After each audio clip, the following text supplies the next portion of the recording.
श्री परमात्मने नमः। ओम श्री गुरुवे नमः। ओम श्री गणेशाय नमः। ओम नमो भगवते वासुदेवाय। नमो अनंताय नित्याय निरस्त्याध्यस्तधर्मिणे पुरुषाय प्रमेयाय नमस्ते हेतुहेतवे। यस्य पादप्रभाध्यस्तः प्रपञ्चो भाति भासुर तमहं सद्गुरुं वन्दे पूर्णानन्दं चिदात्मकम्। ॐ पूर्णमदः पूर्णमिदं पूर्णात् पूर्णमुदच्यते पूर्णस्य पूर्णमादाय पूर्णमेवावशिष्यते। ओम शांति शांति शांति। गीता जी की स्तुति करेंगे। गीता हृदय भगवान का सब ज्ञान का शुभ सार है। इस शुद्ध गीता ज्ञान से ही चल रहा संसार है। गीता परम विद्या सनातन सर्वशास्त्र प्रधान है। पर ब्रह्म रूपी मोक्षकारी नित्य गीता ज्ञान है। इस मोह माया कष्ट से तरना जिसे संसार हो, वह बैठ गीता नाव में सुख से सहज में पार। संसार के सब ज्ञान का यह ज्ञानमय भंडार है। श्रुति उपनिषद वेदांत ग्रंथों का परम सुख सार है। गाते जहाँ जन नित्य हरि गीता निरंतर नेम से रहते वही सुख कंद नटवर नंद नंदन प्रेम से। गाते जहाँ जन गीत गीता प्रेम से धरि ध्यान है। तीरथ सभी भव के वही शुभ शुद्ध और महान है। धरते हुए जो ध्यान गीता ज्ञान का तन छोड़ते लेने उन्हें माधव मुरारी आप ही उठ दौड़ते। सुनते सुनाते नित्य जो लाते इसे व्यवहार में पाते परम पद ठोकरे खाते नहीं संसार में। पाते परम पद ठोकरे खाते नहीं संसार में। बोलिए गीता माता की, गीता विधाता की, श्री कृष्णानंद कंद भगवान की, सद्गुरुदेव भगवान की। ओम नमः पार्वती पते हर हर महादेव।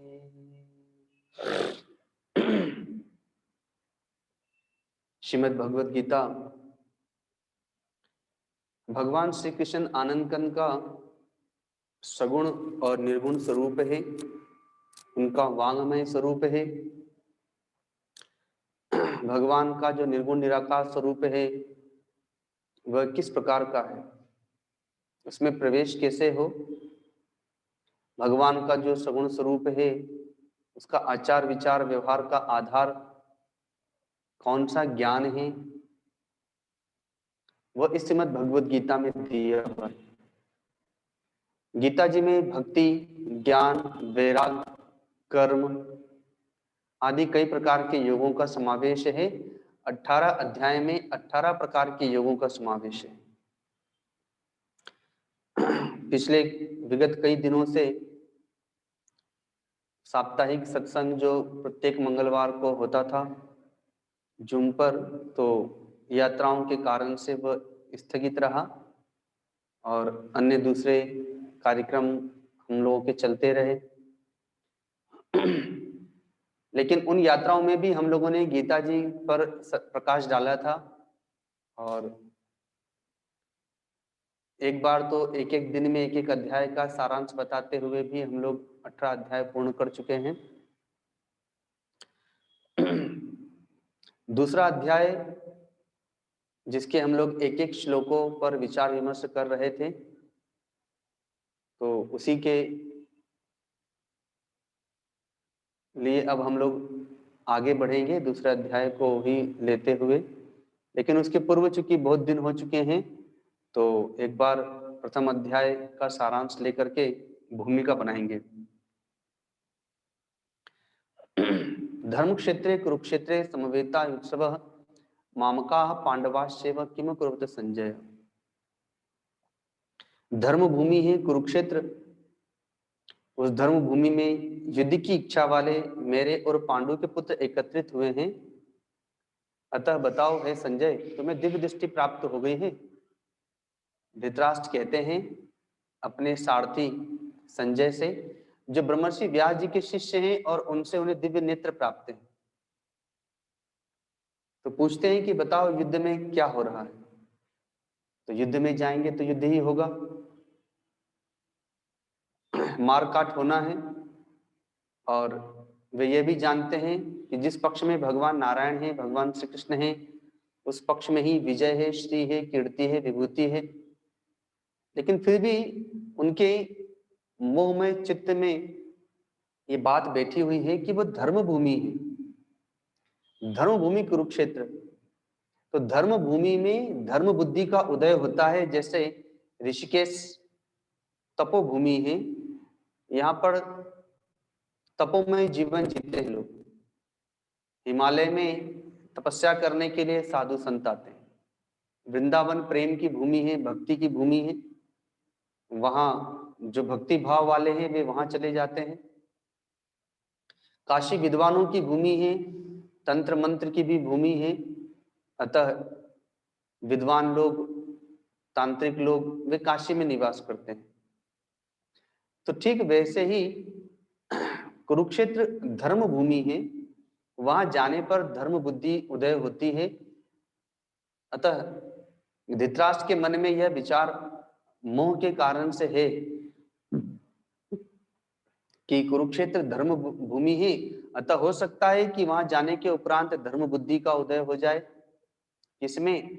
तो हो सकता है कि दुर्योधन में धर्म बुद्धि आ जाए और वो वहां जाके कह दे कि चलो राज्य के लिए क्या भाई भाई में मारकाट करना, ये इंद्रप्रस्थ का राज्य आपका ही है, मैं आपको पुनः देता हूं। तो युद्ध से बच जाएंगे और मेरे पुत्रों का जीवन बच जाएगा। या हो सकता है कि पांडवों के मन में ही धर्म बुद्धि उदय हो जाए कि राज्य के लिए क्या छीना झपटी करना, क्या युद्ध करना, हमारा आधा जीवन तो वन में ही बीता है, तो शेष जीवन भी वन में ही बिता देंगे, अतः ये राज्य तुम ही रखो। आदि आदि तो ऐसे कई प्रकार के संशय और कई प्रकार के विचार राजा धृतराष्ट्र के मन में है।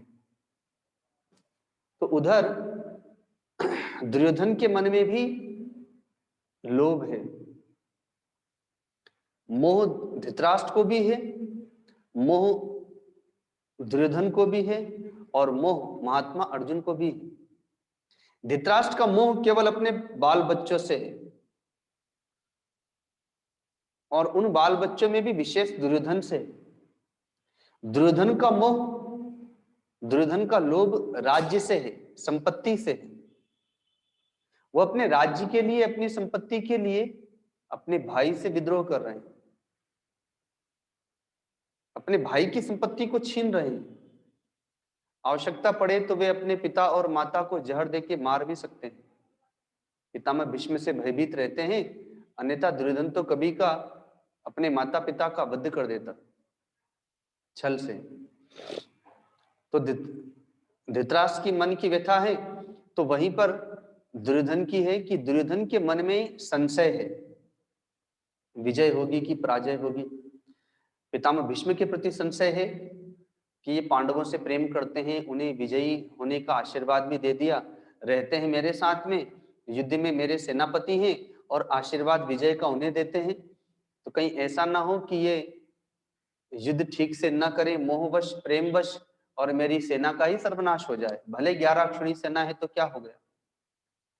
और आचार्य द्रोण के प्रति भी संशय है कि ये पांडवों जैसे शिष्यों से विशेष प्रेम करते हैं, अर्जुन को इन्होंने ही सर्वश्रेष्ठ धनुर्धर सिद्ध किया, तो कहीं इनके मन में मोह के कारण से कहीं ये भी ऐसा ना कर बैठे कि रहते हो मेरे साथ में और युद्ध ठीक से ना करें, तो कहीं पांडवों की विजय ना हो जाए, क्योंकि इन्होंने भी विजय होने का आशीर्वाद दिया। तो संशयात्मक प्रश्न राजा धृतराष्ट्र ने संजय से किया और वैसे ही दुर्योधन ने पितामह भीष्म को छोड़कर, जो कि सेनापति हैं, आचार्य द्रोण के पास जाकर के प्रश्न किया, अर्थात अपना संशय रखा कि देखिए आपने ही अपने शत्रु के पुत्र अर्थात द्रुपद के पुत्र धृष्टद्युम्न को, ये जानते हुए भी कि वो आपकी मृत्यु का कारण है, आपके वध के लिए ही उसे जन्माया गया है, यज्ञ से प्रकट किया गया है, फिर भी आपने उन्हें अस्त्र विद्या दी और आज देखिए वो पांडवों का सेनापति बनके आपके विपक्ष में खड़ा होकर इस 7 अक्षौहिणी सेना को ऐसे व्यूह में रच करके खड़ा किया है, मानो वो हम लोगों को काल बन करके सेना ग्रस्त लेगी। और फिर उसी के बाद बताने लगे कि और आपको बताता हूं कि पांडव पक्ष में कौन कौन है, और फिर अपने पक्ष में कौन कौन है यह भी बताते हैं, और अंत में कह देते हैं कि पितामह भीष्म द्वारा रक्षित यह सेना सब प्रकार से अजेय है, क्योंकि पितामह भीष्म स्वयं इच्छा मृत्यु वाले भगवान परशुराम के शिष्य हैं, उनसे भी उन्होंने युद्ध किया है, तो इनका सामना कौन कर सकता है। और भीम जैसे खब्बू की के द्वारा रक्षित इनकी यह सेना हम लोगों से हर प्रकार से जीतने में सुगम है, अर्थात हम इसे आसानी से जीत सकते हैं। लेकिन फिर भी मेरे मन में एक संशय है कि हम लोग के जो सेनापति हैं पितामह भीष्म, वे वृद्ध हैं, पांडवों से विशेष प्रेम भी करते हैं, तो कहीं उन्हें ये छल पूर्वक घेर करके उनका वध न कर दें। अतः हम सबका कर्तव्य है कि सब लोग मिलकर पितामह भीष्म की सब ओर से रक्षा करें। ऐसे संशयात्मक बुद्धि दुर्योधन की है, और जब वो बातें कर रहा है आचार्य द्रोण से, तो बार बार पितामह भीष्म की ओर संकेत भी करता है, देखता भी जाता है। तो पितामह भीष्म के मन में आता है कि देखो ये लगता है मुझ पे संशय कर रहा है, इसके मन में है कि मैं पांडवों से विशेष प्रेम करता हूं, मोह करता हूं, अतः इस कारण से ये ठीक से युद्ध करेंगे कि नहीं, तो लो मैं इसे दिखा देता हूं। और ऐसा दुर्योधन के हृदय में हर्ष उत्पन्न करते हुए सिंह की दहाड़ के समान गर्जना करके पितामह भीष्म ने उच्च स्वर से अपना शंख फूंक दिया। सर्वप्रथम पितामह भीष्म ने उस महाभारत युद्ध के मैदान में सर्वप्रथम शंख बजाया कौरव पक्ष से।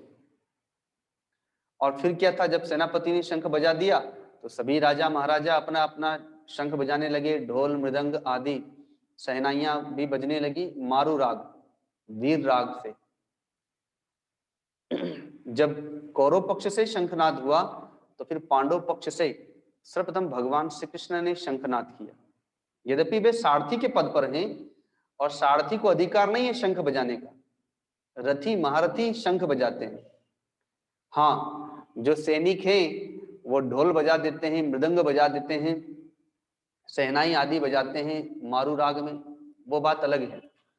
लेकिन भगवान श्री कृष्ण गुप्त रूप से पांडवों के सेनापति हैं और आज वे सारथी हैं, कल के दिन वे रथी और महारथी के रूप में भी आ सकते हैं। जैसा कि शल्य जो कर्ण के सारथी बनते हैं तो कभी सारथी बन जाते हैं और कर्ण के मारे जाने पर वे ही सेनापति भी बनाए जाते हैं। कौरव पक्ष के अंतिम सेनापति वही होते हैं। यद्यपि उसके उपरांत भी अश्वत्थामा ने स्वयं से अपना सेनापतित्व के पद पर प्रतिष्ठा की है और पांडवों के सोए हुए मृत पुत्रों को मारा है। तो भगवान शंखनाद करते हैं, लेकिन भगवान का जो शंख है वो दिव्य शंख है। पांचजन्य नामक शंख है। पंचजन्य नामक असुर को मार करके भगवान उस शंख को प्राप्त किए। महात्मा अर्जुन का भी दिव्य शंख है देवदत्त नामक। ऐसे ही पौंड नामक शंख है भीमसेन का। अनंत विजय नामक युधिष्ठिर का। और नकुल और सहदेव का मणि तथा मणि पुष्पक नामक शंख है। सुघोष और मणि पुष्पक नामक। इस प्रकार से पांडव पक्ष से एक के बाद एक फिर सभी रथी महारथी अपना अपना शंख बजाने लगे और वह जो तुमुल नाद हुआ वह धृतराष्ट्र के हृदय को विदीर्ण करने वाला था, क्योंकि वे सभी दिव्य शंख थे, दिव्य रथ थे उनके पास में, दिव्यास्त्र थे। और फिर उसमें जो राग था वो कोई सामान्य राग सामान्य नाद नहीं था, बल्कि वह ब्रह्म नाद था, क्योंकि भगवान ने सर्वप्रथम शंख बजाया। तो एक राग एक नाद जीव की राग होती है, जो कभी काम राग में जीवन जीता है, कभी क्रोध राग में, कभी लोभ राग में, कभी मोह राग में, कभी भय राग में। सामान्य जीव का जीवन देखेंगे तो वो इन्हीं रागों में जीवन जीता है। कभी मोह ममता की राग में, जब घर में पुत्र हुआ बाल बच्चे हुए तो सुख की राग गायन करता है। शादी विवाह में श्रृंगार राग गाता है। किसी की मृत्यु हो गई तो मोह ममता की राग गाता है, दुख की राग गाता है। कभी काम की राग, कभी शत्रु को देख करके ईर्ष्या द्वेष और क्रोध की राग। बैरियों से भयभीत हो जाता है, सांप शेर मृत्यु से भयभीत हो जाता है, काल से रोग से भयभीत हो जाता है तो भय की राग गाने लगता है। लेकिन भक्तों की राग ऐसी नहीं है, भगवान की राग ऐसी नहीं है। जहां भगवान ब्रह्म राग गाते हैं, भगवान का जो नाद है वो ब्रह्म नाद है, जो सारे नादों को मानो अपने में समेट लेता है। तो वहीं पर भक्तों का नाद है भक्ति, ज्ञान, वैराग्य, सेवा, समर्पण आदि। अतः इस कारण से पांडवों के उस दिव्य नाद ने कौरवों के नाद को दबा दिया, मानो अपने में विलीन कर दिया, और उसे सुन करके पांडवों का हृदय भयभीत हो गया, कांप गया, विदीर्ण हो गया। कौरव पक्ष के जितने भी रथी महारथी थे वे सभी के सभी भयभीत हो गए। ठीक उसी समय जब अस्त्र शस्त्र चलने की तैयारी हुई, क्योंकि अब तो नाद हो चुका है तो अब तो युद्ध होगा, तो भगवान ने देखा कि मैंने जब जब भी अवतार लिया है तो भक्तों को और ज्ञानियों को बहुत कुछ दिया है, लेकिन इस अवतार में तो अभी तक मैंने भक्तों को ही सगुण लीलाएं करके अपनी दिव्य लीलाओं के माध्यम से उनके चित्त को आकर्षित किया, लेकिन साधकों को, ज्ञानियों को, जो वन प्रदेश में रहते हैं, साधना रहते हैं, उन्हें तो कुछ दिया ही नहीं। तो चलो अब इस महात्मा अर्जुन को ही निमित्त बना करके उन लोगों को भी एक दिव्य निधि प्रदान करता हूं जो जगत में श्रीमद् भगवत गीता कहलाएगी। भगवान को जब देना होता है तो वे कहीं भी दे देते हैं। भगवान के लिए कोई विशेष भूमि की आवश्यकता नहीं है। ऐसे तो ज्ञान, ब्रह्म ज्ञान, ब्रह्म विद्या वो गुरु शिष्य परंपरा से चली आती है, और उसकी भी परंपराएं हैं कि शिष्य वन प्रदेश में सदगुरु के पास जाते हैं, स्वजन भाई बांधुओं का परित्याग करके, नाम गांव घर जाति का परित्याग करके, विषय का परित्याग करके, अहम का परित्याग करके गुरु के पास समर्पित होते हैं और उनकी आज्ञा पालन करते हुए तपस्या करते हैं, यम नियम का पालन करते हैं। जब वे प्रसन्न हो जाते हैं तब जाकर के अपने प्रश्नों को निवेदन करते हैं कि वो ब्रह्म क्या है, जीव क्या है, माया क्या है, बंधन क्या है, मोक्ष क्या है। और तब जाकर के सदगुरु उन्हें ब्रह्म विद्या का उपदेश देते हैं। ऐसा उपनिषदों में तथा अन्य पुराणों में, शास्त्रों में पाया जाता है तथा ऐसा देखा भी जाता है। लेकिन यहां पर तो भगवान ने वन प्रदेश की भी आवश्यकता नहीं समझी, उस महाभारत के मैदान को ही मानो वन प्रदेश बना लिया और उस रथ को ही कुटिया बना लिया, गुफा बना लिया। और राजसी वेशभूषा में ही है, वे भी राजसी वेशभूषा में हैं और महात्मा अर्जुन भी राजसी वेशभूषा में ही। लेकिन भगवान ने उसी राजसी वेशभूषा में ही शुद्धि अशुद्धि का ध्यान न रखते हुए, बल्कि चमड़े की जूतियां पहने हुए हैं, दोनों चमड़े की रास है हाथों में, घोड़ों को नियंत्रित रखने के लिए। और वैसी स्थिति में भगवान, और गुरु ऊपर बैठता है, शिष्य नीचे बैठता है ज्ञान देते समय, लेकिन यहाँ उल्टा है। भगवान सारथी के पद पर नीचे बैठे हुए हैं और महात्मा अर्जुन महारथी हैं और वे ऊंचे पद पर विराजमान हैं। लेकिन फिर भी भगवान ब्रह्म विद्या देने का मन बनाते हैं और महात्मा अर्जुन के मन में मोह प्रकट कर देते हैं, लेकिन वह सात्विक मोह है। धृतराष्ट्र का मोह केवल अपने बाल बच्चों से, दुर्योधन का मोह, दुर्योधन का लोभ केवल संपत्ति से है, राज्य से है। लेकिन महात्मा अर्जुन का मोह सात्विक है, वह धर्मयुक्त है। महात्मा अर्जुन का मोह अपने पक्ष के लोगों से अर्थात अपने भाई बांधवों से तो है ही, विपक्ष के भी स्वजनों से है, जबकि उन लोगों ने धोखा दिया। वे जानते हैं कि हम धर्म के पक्ष पर हैं और ये अधर्म के पक्ष से हैं, लेकिन फिर भी पितामह भीष्म अधर्म के पक्ष से खड़े हैं, लेकिन फिर भी अपने पितामह के प्रति दुर्भावना नहीं आई पांडवों को। आचार्य द्रोण अधर्म के पक्ष से खड़े हुए हैं, लेकिन फिर भी अपने गुरु के प्रति दुर्भावना नहीं आई। और भी अन्य भाई बांधव खड़े हैं, लेकिन फिर भी उनके प्रति दुर्भावना नहीं आती, बल्कि उनके प्रति भी मोह है। इतना ही नहीं, महात्मा अर्जुन तो यहां तक कह देते हैं कि यदि इस युद्ध में हम मारे जाएं, चाहे वे मारे जाएं, हानि तो हमारे परिवार की है। और जब वंश में पुरुष मारे जाते हैं तो फिर स्त्रियां स्वतंत्र हो जाती हैं, पराय पुरुष का वर्ण करती हैं, जिससे वर्ण संकर संतानें जन्म लेती हैं। और हमारे पितर फिर उनसे तर्पण स्वीकार नहीं करते, पिंडदान स्वीकार नहीं करते, श्राद्ध स्वीकार नहीं करते। अतः फिर पितरों को पुण्य कैसे प्राप्त होगा, उनके पुण्य में वृद्धि कैसे प्राप्त होगी? और जब नहीं प्राप्त होगी तो धीरे धीरे पुण्य क्षय हो जाएगा और वे लोगों का भी, उन लोगों का भी पतन हो जाएगा, नरक लोक में जाएंगे, अधम योनि में जाएंगे। तो इस प्रकार से हमारे पितरों का भी पतन हो जाएगा और इस युद्ध में हमारे स्वजन भाई बांधव भी मारे जाएंगे और भविष्य में होने वाली संतानें भी वर्ण संकर होंगी। अतः इस कारण से इस युद्ध से तो मुझे भूत, भविष्य और वर्तमान तीनों प्रकार से हानि दिखाई दे रही है, तीनों प्रकार से पतन दिखाई दे रहा है।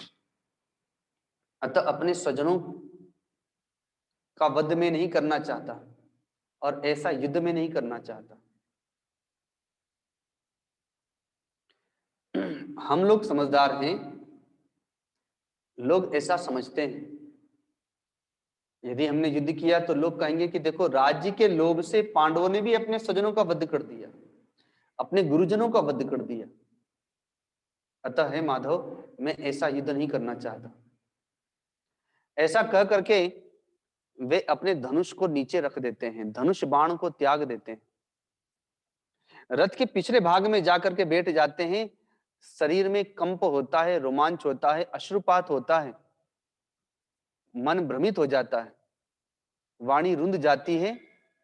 कहते हैं कि इस समय में खड़े होने की स्थिति में भी नहीं हूं। यद्यपि इसके पूर्व भी उन्होंने बहुत से युद्ध किए हैं, लेकिन अपने स्वजनों से युद्ध नहीं किया, बैरियों से युद्ध किया था। एक बार भले ही विराटनगर में उन्होंने कौरवों से युद्ध किया था, लेकिन वहां तो केवल जय विजय के लिए युद्ध किया था, यहां तो मारने और मरने के लिए युद्ध करना है। तो यह ऐसा युद्ध है महाभारत युद्ध, जिसमें बैरियों का युद्ध नहीं है, ये स्वजनों का युद्ध है। और यह युद्ध आज घर घर में हो रहा है। भले लोग कहते रहे बचपन में, गीता जी और रामायण जब मेरे हाथ में आई तथा महाभारत भी पढ़ने का मन हुआ, तो सब जगह ये सामान्यतः ये धारणाएं बैठी हुई हैं कि जिसके घर में महाभारत पढ़ी जाती है उसके घर में महाभारत होती है, अर्थात लड़ाई होती है, इसलिए घर में महाभारत नहीं पढ़ना चाहिए, ऐसा अज्ञानी लोग कहते हैं। लेकिन जिनके घर में महाभारत नहीं पढ़ी जाती है, तो क्या उनके घर में महाभारत नहीं हो रही है? ऐसा कोई भी घर नहीं है जिस घर में महाभारत न होती हो, अपवाद को छोड़ करके हर घर में महाभारत हो रही है। कहीं पर पिता और पुत्र में झगड़ा हो रहा है, कहीं मामा और भांजे में हो रहा है, कहीं सास बहू में हो रहा है, कहीं पर पुत्र और माता पिता में हो रहा है, कहीं भाई भाई में हो रहा है, कहीं भाभी और देवर में हो रहा है। ये महाभारत युद्ध ही है। अब बाहर में कोई बैरी नहीं रह गए लोगों के, अब घर में ही बैरी है।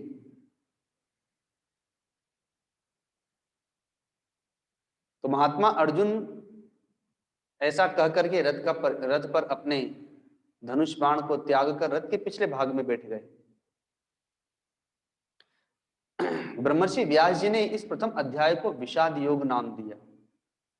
विषाद, शोक, संताप, रोना आदि आदि, लेकिन उसे भी योग की संज्ञा दी, क्योंकि जीव रोता है तो वह माया के लिए रोता है। पत्नी रोती है पति के लिए, पति रोता है पत्नी के लिए, माँ रोती है, पिता रोता है पुत्र के लिए, पुत्र रोता है माता पिता के लिए, लोभी धन के लिए रोता है, आदि आदि। भगवान के लिए रोने वाले तो गिनती के हैं, वे भक्त हैं जो भगवान के लिए रोते हैं, मुक्ति के लिए रोते हैं। भगवती मीराबाई आदि जो भक्त हैं वो भगवान के लिए रोते हैं। तो ऐसे भक्तों का रोना जिसमें उनका उद्धार छुपा हुआ हो, जिसमें उनका कल्याण छुपा हुआ हो, वो योग कहलाता है। महात्मा अर्जुन का रोना इतना काम आता है, उनके लिए तो काम आता ही, जगत के लिए भी काम आता है कि न महात्मा अर्जुन रोए होते, न विषाद किए होते, न श्रीमद् भगवत गीता का ज्ञान प्राप्त हुआ होता, उन्हें भी प्राप्त नहीं होता और उनको निमित्त बना करके हम लोगों को भी प्राप्त नहीं होता। इसलिए ब्रह्मर्षि व्यास जी ने इस प्रथम अध्याय को अर्जुन विषाद योग नाम से विभूषित किया कि उनका विषाद भी योग है, जिस योग से श्रीमद् भगवत गीता प्रकट होती है। भगवान ने देखा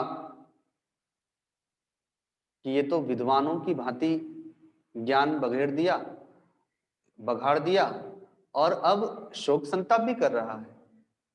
ज्ञानी भी बनना अर्थात ज्ञान की बातें भी करना, और ऊपर से आचरण तो ज्ञानी का नहीं कर रहा है।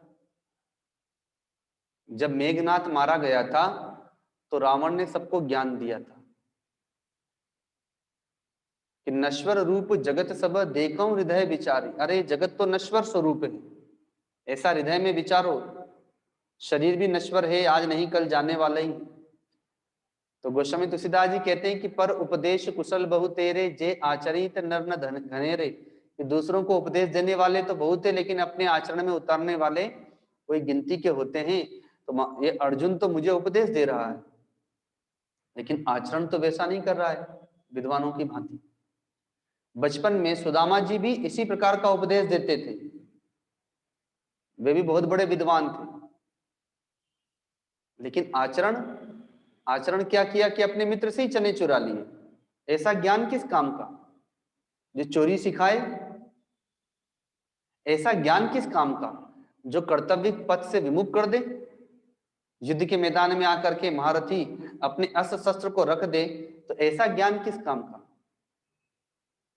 ये तो विद्वानों के पास में होता है। ज्ञानियों का ज्ञान ऐसा नहीं होता है।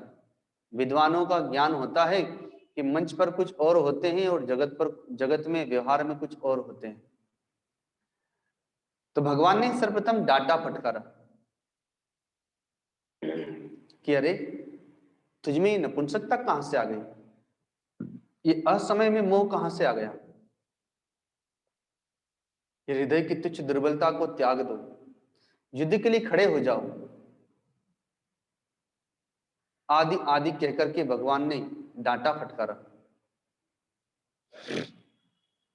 महात्मा अर्जुन की प्रतिज्ञा थी कि जो कोई भी मुझे नपुंसक कहेगा, हिजड़ा कहेगा, मैं उसका वध कर दूंगा। 1 वर्ष के लिए उर्वशी अप्सरा के शाप से वे नपुंसक हो गए थे विराटनगर में, जो अज्ञातवास में उनके काम आया था। लेकिन बाद में उन्होंने प्रतिज्ञा की थी कि मुझे यदि कोई चिढ़ाएगा नपुंसक कह के तो उसका वध कर दूंगा।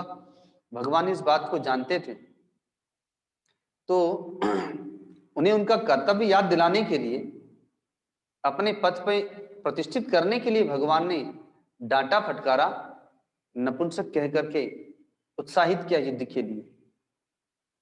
जब इस प्रकार से कहा तो महात्मा अर्जुन की चेतना जाग गई कि लगता है मैंने जो ज्ञान की बातें कही हैं उनसे कुछ विशेष ज्ञान इनके पास में है, तभी तो मेरे ज्ञान की हंसी उड़ा दी उन्होंने, कोई विशेष ध्यान नहीं दिया। तो वे चारों तरफ देखते हैं, ऐसी विषम परिस्थिति में खड़े हुए हैं, संशय है उनके चित्त में कि मैं क्या करूं क्या ना करूं। तो पितामह भीष्म के पास नहीं जाते हैं, क्योंकि जानते हैं कि इनसे भी ज्ञानी भगवान श्री कृष्ण है। अग्र पूजा हुई थी राजसु यज्ञ में, पितामह भीष्म ने स्वयं की थी। ब्रह्मर्षि व्यास जी के पास भी नहीं जाते हैं उनको गुरु बनाने के लिए, क्योंकि वे ये भी देखे थे कि स्वयं ब्रह्मर्षि व्यास जी भी उस राजसु यज्ञ में थे, लेकिन फिर भी उन्होंने भी सहमति प्रदान की थी कि अग्र पूजा श्री कृष्ण की हो। इसका तात्पर्य है कि उनसे भी ज्ञान ध्यान विज्ञान में बड़े चढ़े हैं। अपने भ्राता युधिष्ठिर के पास भी नहीं जाते, बल्कि वे जानते हैं कि ये राजा युधिष्ठिर तो अपना इष्ट मानते हैं भगवान श्री कृष्ण को, तो इसलिए भगवान श्री कृष्ण के पास में ही समर्पित हो जाते हैं। शिष्यस्ते हम शादी मामताम प्रपन्नम, हे प्रभु मैं आपका शिष्य होता हूं, आप मेरे गुरुदेव हैं, मेरे संशय को दूर करें, मुझे शांति प्रदान करें। इस समय देवताओं का स्वामीपना प्राप्त होकर के भी इस पृथ्वी के राज्य के लिए क्या कहूं, यदि मुझे देवताओं का भी आधिपत्य मिलता हो तो भी मेरे इंद्रियों को सुखाने वाला यह शोक संताप दूर नहीं होगा। अतः अब आप ही कृपा करें, मुझे शांति प्रदान करें, लेकिन मुझे युद्ध करने को न कहें, क्योंकि मैं युद्ध नहीं करूंगा। शांति तो प्रदान करें, लेकिन युद्ध करने की आज्ञा न दे। तो जीव की, मुमुक्षु की सबसे बड़ी सफलता है सदगुरु की प्राप्ति होना। परम पूज्य मस्तराम बाबा जी भी कहा करते हैं कि यदि सदगुरु की प्राप्ति हो गई तो आपका आधा कार्य पूर्ण हो गया। आधा कार्य है अब उनकी आज्ञा का पालन करें, तो धीरे धीरे अपने आप शेष कार्य भी पूर्ण हो जाएगा। तो महात्मा अर्जुन के पास में भौतिक गुरु थे, आचार्य द्रोण हैं, कृपाचार्य हैं, ये भौतिक गुरु हैं। यद्यपि राजा युधिष्ठिर ने कृपाचार्य जैसे कुलगुरु को देखा कि ये तो धन संपत्ति के लिए राजा धृतराष्ट्र की आज्ञा से कौरवों पर विशेष ध्यान देते हैं, हम पर ध्यान नहीं देते, तो उन्होंने अपना एक सदगुरु और बनाया था आदि धूम ऋषि को। महाभारत ग्रंथ में आया है, उन्हीं से वो विचार विमर्श करके कार्य करते थे। लेकिन यहाँ पर महात्मा अर्जुन ने भगवान नारायण को, भगवान श्री कृष्ण को ही अपना सद्गुरु बनाया, जिन्हें पहले अपने मित्र के रूप में देखा था, कभी कभी भाई के रूप में देखा था, कभी शाले के रूप में देखा, कभी सारथी के रूप में देखा, आज भगवान को वे सद्गुरु के रूप में देख रहे हैं। भौतिक गुरु तो थे उनके पास में, लेकिन आज उन्हें आध्यात्मिक सद्गुरु प्राप्त हो गया। महात्मा अर्जुन के पास में और कोई कमी नहीं थी, वे परम तपस्वी हैं, तपस्या करके सशरीर स्वर्ग जा चुके हैं, वे जितेंद्रिय हैं, उर्वशी अप्सरा का उन्होंने परित्याग किया है, वे गुडाकेश हैं, अर्थात निद्रा विजयी हैं। जब चाहेंगे, जितना चाहेंगे, तभी उतनी ही नींद आएगी उनके पास। तो ऐसी कई संज्ञाओं से विभूषित हैं वे। धर्मात्मा है, महात्मा है, दानदाता है, आदि आदि महावीर हैं, सारी की सारी संज्ञाओं से विभूषित हैं, वे परिपूर्ण हैं। लेकिन उनके पास में केवल एक ही वस्तु नहीं है, और वह है सद्गुरु। और यदि सद्गुरु नहीं है तो उनके पास में आध्यात्मिक ज्ञान नहीं है, ब्रह्म ज्ञान नहीं है। भौतिक जगत का उनके पास सब कुछ है, वे सद्गुण और सदाचार से परिपूर्ण हैं, लेकिन सद्गुरु नहीं है, इसलिए उन्हें आध्यात्मिक ज्ञान नहीं है। लेकिन आज उन्हें सद्गुरु की प्राप्ति हो गई, अतः अब अध्यात्म की तरफ उनका गमन होगा। तो जीव की सबसे बड़ी सफलता है सद्गुरु की प्राप्ति होना। तो एक छोटे से पद के माध्यम से देखते हैं।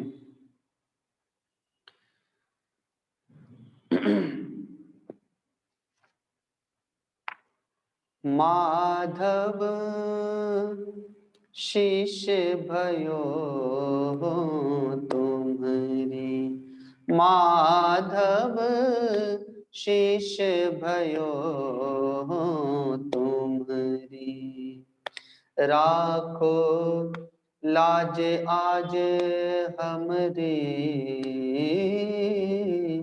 राखो लाज आज हमरी, माधव शिष्य भयो तुम्हारी, माधव शिष्य भयो तुम्हारी।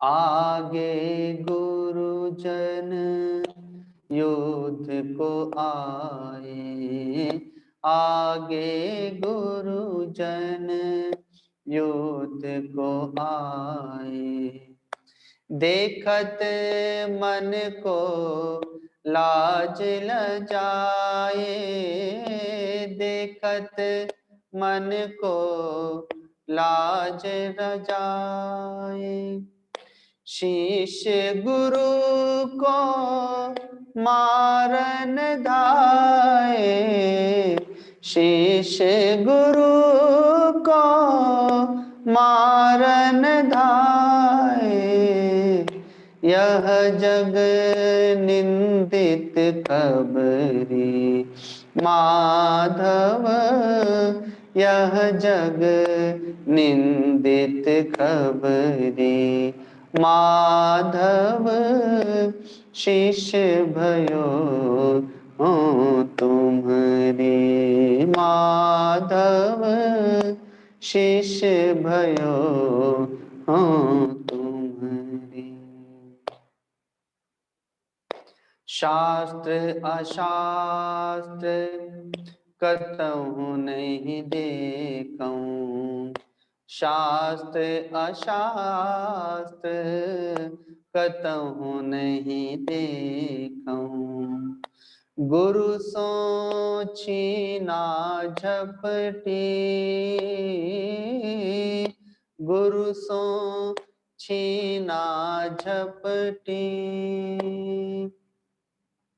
मरण भलो से राज मुकुट से, मरण भलो से राज मुकुट से धन अस जानो खखरी माधव धन यस जानो खखरी माधव शीश भयो तुम्हारी माधव शीश भयो तुम्हारी गुरुजन मारी शांति सुख सुविधा गुरुजन मारी शांति सुख सुविधा नहीं पावो दुविधा ही दुविधा नहीं पावो दुविधा ही दुविधा तन मन दाह मिटे नहीं कब हूँ तन मन दाह मिटे नहीं कब हूँ युग युग बीते सबरी माधव युग युग बीते सबरी माधव शिष्य भयो तुम्हारी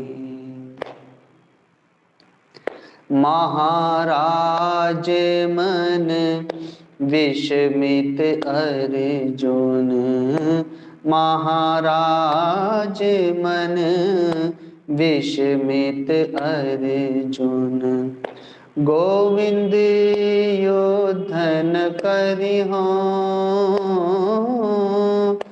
गोविंद योधन करिहो दो उपदेश शांत चित हो दो उपदेश शांत चित हो सन्यासी अबरी माधव हो सन्यासी अबरी माधव शिष्य भयो हो तुम्हारी माधव हो शिष्य हो तुम्हारी राखो लाज आज हमरी राखो लाज आज हमरी माधव शिष्य भयो तुम्हारी माधव शिष्य भयो शिष्य भयो शिष्य भयो तुम्हारी। बोलिए सद्गुरुदेव भगवान की। इस प्रकार से महात्मा अर्जुन ने अपने सारे संशयों को, अपनी अशांति को, अपने कर्तव्य विमूढ़ता को भगवान के चरणों में रख करके और उन्हें अपना सद्गुरु बना करके उनसे शांति की मांग की कि चित्त अशांत है, उसे शांति प्रदान करें और इस समय मेरा कर्तव्य क्या है, कर्तव्य का बोध प्रदान करें। भगवान ने अभी तक जो डांटा फटकारा था, एक मित्र जैसे मित्र को डांटता फटकारता है, अपने कर्तव्य पथ को याद दिलाता है, उस रूप में डांटा था, भाई के रूप में डांटा था, सारथी के रूप में डांटा फटकारा था। क्योंकि एक सारथी का भी कर्तव्य होता है कि वह रथी को, महारथी को किस प्रकार से युद्ध के लिए उत्साहित करे, रक्षा करे, आदि आदि।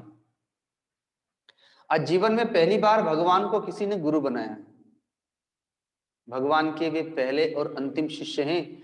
भगवान को महारथी के रूप में देखने वाले बहुत हैं, भगवान के रूप में देखने वाले भी हैं। ब्रह्मर्षि व्यास जी हैं, भक्त अक्रूर जी हैं, गोपियां हैं, नंद बाबा, यशोदा जी, वसुदेव, देवकी, माँ कुंती, अक्रूर जी आदि आदि। भगवान के रूप में भगवान को देखने वाले बहुत हैं, लेकिन गुरु के रूप में एक महात्मा अर्जुन ने देखा। तो भगवान ने अब गुरु के पद से बोलना प्रारंभ किया। और गुरु का कार्य होता है कि गुरु वही जो ज्ञान दे और शिष्य वही जो शीश दे। शिष्य का तात्पर्य होता है अहम। हम जगत में रहते हैं लेकिन अहम के साथ में रहते हैं। एक सद्गुरु है जिनके पास में हम निर्भिमानी होकर के रहते हैं, अहम का भी परित्याग करके रहते हैं। न वहां पर हमें धन का अहम है, न कुटुंब का अहम है, न जाति का अहम है, न रूप सौंदर्य का अहम है, न अपने बल शक्ति सामर्थ्य और न अपना बुद्धि का अहम है, बल्कि हम वहां पर समर्पण के साथ में रहते हैं, अहम का परित्याग करके रहते हैं। तो शिष्य वही जो अहम का परित्याग करके रहे, और गुरु वही जो शिष्य के अज्ञान का हरण करे, उसके शोक संताप का हरण करे और उसे ज्ञान प्रदान करे, भक्ति प्रदान करे, वैराग्य प्रदान करे। कलयुग में तो आया है कि हरई शिष्य धन लोभ न हरई, सो गुरु घोर नरक मह परई। कि कलयुग में जो गुरु होते हैं, भौतिक गुरु, वे शिष्य के धन का हरण तो कर लेते हैं, लेकिन उसके शोक संताप का हरण नहीं करते। इसलिए स्वयं भी फिर नरक में गिरते हैं, क्योंकि शिष्य का पाप का फल भोगना पड़ता है हमें। और वहीं पर कलयुगी शिष्य के लिए भी कहा है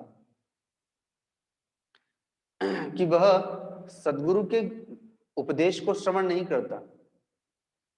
गुरु तो बना लेता है लेकिन अपने मन से चलता है, और गुरु को भी अपने मन से चलाता है। एक न सुनई एक नहीं देखा, शिष्य सुनता नहीं और गुरु उसके दोषों को देखता नहीं, देख के बताता नहीं, और बताता है तो शिष्य सुनता नहीं।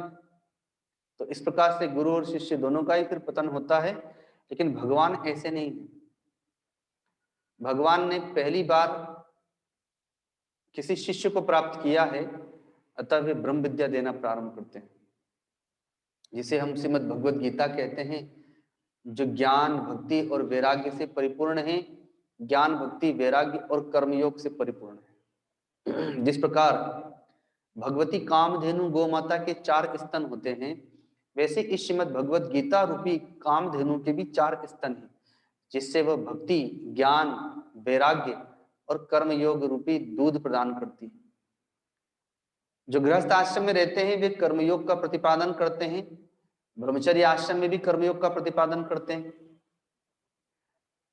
माताएं भक्ति भाव को धारण करती हैं, संन्यास आश्रमी वैराग्य को, ज्ञान को धारण करते हैं।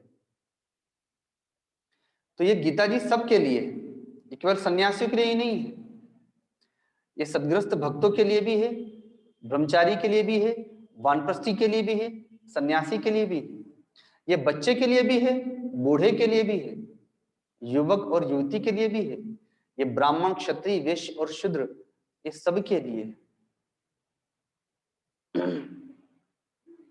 अतः भगवान ने ब्रह्म विद्या का उपदेश देना प्रारंभ किया, जो सबके लिए ग्राह्य है।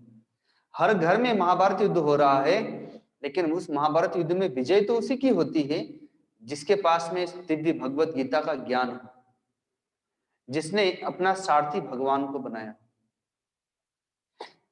किसी का सारथी उसका पुत्र बना हुआ है, किसी का उसका मित्र बना हुआ है, किसी का भाई बना हुआ है, किसी का पति बना हुआ है, लेकिन जिसने अपना सारथी भगवान को बनाया, जिसने अपना सारथी सदगुरु को बनाया और उनके ज्ञान को धारण करके वह गृहस्थ आश्रम में रहता है, ब्रह्मचर्य आश्रम में रहता है, वानप्रस्थ आश्रम में रहता है, तो उसकी विजय ही विजय है। भगवान ने ब्रह्म विद्या देना प्रारंभ की। संजय कहते हैं कि भगवान ने युद्ध के मैदान में दोनों सेनाओं के मध्य शोक संतप्त अर्जुन की उन बातों को सुनकर के मुस्कुराते हुए से व्यंग्यात्मक हंसी हंसते हुए और ये वचन कहे। भगवान हंसते हैं महात्मा अर्जुन के उस दिव्य ज्ञान पर, जो उनके लिए दिव्य है, उनके लिए श्रेष्ठ है, लेकिन भगवान के लिए तो थोथा ज्ञान है। भगवान उनके ज्ञान की हंसी उड़ा देते हैं। जैसे कोई बालक खेल खिलौने के टूट जाने से या अपने मित्रों के साथ खेलने से कुछ छोटी मोटी लड़ाई झगड़ा हो जाता है तो वो रोता है, बिलखता है, धरती पर लोटपोट हो जाता है मिट्टी में, और माँ जब आती है तो माँ को वह रो रो करके अपना दुख सुनाता है। तो माँ मन ही मन हंसती है उसके दुख को सुन करके कि बताओ इतनी छोटी सी बात के लिए रो रहा है, लेकिन उसको धैर्य बंधाती है कि कोई बात नहीं, हम उसे डांटेंगे, हम उसकी पिटाई करेंगे, तुम्हारे लिए नया खिलौना ला देंगे, उसे सांत्वना देती है। वैसे ही भगवान महात्मा अर्जुन के उस विलाप से, उस शोक संताप पर हंसते हैं। जानते तो कुछ हो नहीं और इतनी बड़ी बड़ी बातें भी कर दिए, और रोना धोना वैसे ही अज्ञानियों के समान। और यहाँ से फिर ब्रह्म विद्या देना प्रारंभ करते हैं। अशोचानन वशोचस्तम प्रज्ञा वदांश भाषसे गता सुन नानु शोचंती पंडिता। द्वितीय अध्याय सांख्य योग ज्ञान योग के नाम से जाना जाता है। भगवान ने सर्वप्रथम पहले ज्ञान योग दिया, जिसके लिए अब हम लोग आगे अगले मंगलवार से प्रारंभ करेंगे। पूर्व के अध्यायों में पहले भी बताया जा चुका था। भूमिका बनाने के लिए हम लोग पुनः पूर्व के अध्यायों में लौटे। अब आगे ज्ञान श्रवण करने के लिए प्रत्येक मंगलवार को इसी प्रकार से जुड़ते रहेंगे। तो धीरे धीरे हम लोग एक एक मंत्रों के माध्यम से भगवान के इस दिव्य ज्ञान को श्रवण करके अपने अज्ञान को दूर करने का प्रयत्न करेंगे। अज्ञान तो एक ही है कि मैं शरीर हूं, और ज्ञान भी एक ही है कि मैं शरीर नहीं, मैं आत्मा हूं। लेकिन चूंकि अपने आप को शरीर मानने की इतनी सिद्धि हो चुकी है कि खाते पीते सोते जागते सपने में भी हम अपने आप को शरीर ही समझते हैं, शरीर से ऊपर नहीं उठ पाते, शरीर के धर्मों से ऊपर नहीं उठ पाते, इंद्रियों के धर्मों से, मन बुद्धि चित्त अहंकार के धर्मों से ऊपर नहीं उठ पाते। क्योंकि हम जिनके मध्य में रहते हैं वे सभी शरीर में होकर के ही रहते हैं। इसलिए ऊपर उठने के लिए जो पहले ऊपर उठ चुके हैं, जो आत्मभाव में प्रतिष्ठित हैं, उन संतों की शरण में जाना पड़ता है, उन ज्ञानियों की शरण में जाना पड़ता है। क्योंकि अज्ञानियों की संगति से अज्ञान आया है और ज्ञानियों की संगति से ज्ञान आएगा। इसलिए भगवान सीधे ज्ञान से ही प्रारंभ करते हैं। तो उसी ज्ञान को हम लोग आगे श्रवण करेंगे। अब वाणी को यहीं पर विराम देते हैं। बोलिए सद्गुरुदेव भगवान की, गीता माता की, गीता विधाता की, श्री कृष्ण आनंद कंद भगवान की, आनंदेश्वर महादेव की, यज्ञ नारायण भगवान की। ओम नमः पार्वती पते हर हर महादेव। जो जूम पर भक्तगण जुड़े हैं वे लोग प्रणाम करने आ जाएंगे।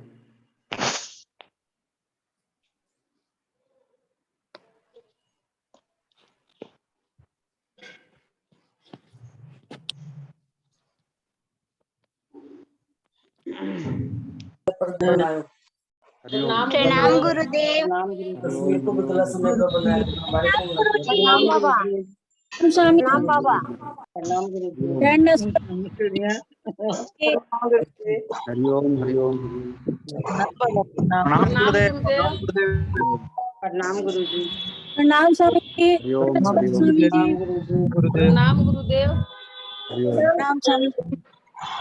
प्रणाम गुरुजी। हरिओम प्रणाम गुरुदेव। हरिओम हरिओम। प्रणाम बाबा। रोटी सेका हुआ है। प्रणाम गुरुजी। प्रणाम गुरुजी। हरिओम प्रणाम प्रणाम गुरुदेव। हरिओम हरिओम।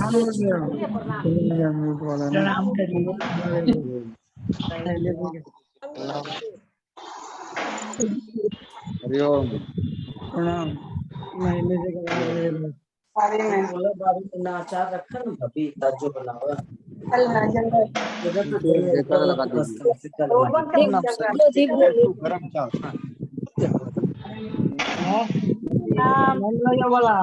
हरिओम हरिओम। प्रणाम गुरुदेव। प्रणाम गुरुजी।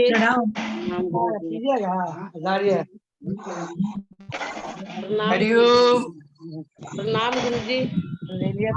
प्रणाम गुरुदेव, प्रणाम गुरुदेव। प्रणाम गुरुदेव। प्रणाम गुरुदेव, प्रणाम गुरुदेव। गुरुदेव भगवान की जय। भगवान की जय। जय की आनंद की जय। जय। एक जग ले ले, वो तो घर एक जग। जय। गुड्डू